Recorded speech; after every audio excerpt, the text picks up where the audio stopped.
Are there any questions? I call the Honourable the Leader of the Opposition. Thanks, Mr Speaker. My question is to the Prime Minister.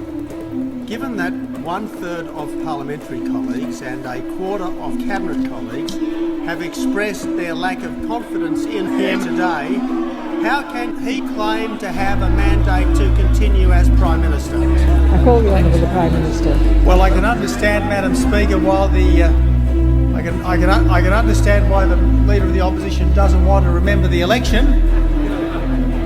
It would be something that he would rather forget, Madam Speaker, but this Prime Minister the question's been asked. and this government did win an election, and that is the mandate that we are carrying out.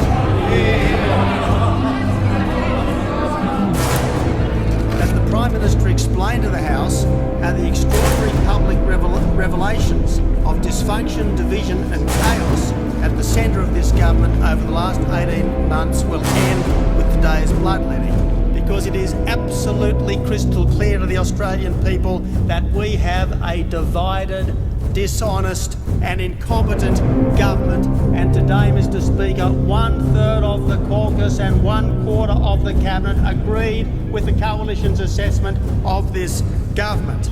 The Australian people have been embarrassed by the spectacle of this Prime Minister, humiliated by the spectacle of a once great political party tearing itself to pieces. But, Mr Speaker, things will improve. And you know how they'll improve? They'll improve with an election.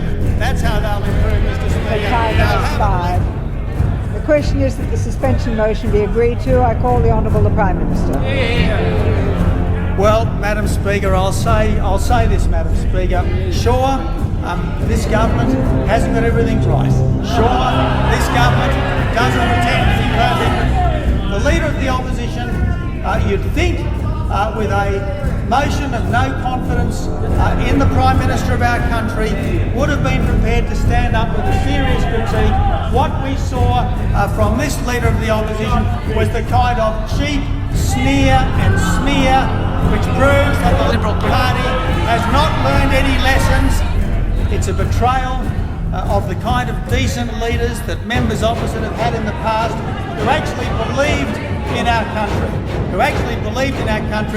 The Leader of the Opposition was asked what his solutions were, and all he could say were a whole lot of things that he wouldn't do. Well, Madam Speaker, we are prepared to do things. All members opposite have is one long, loud complaint.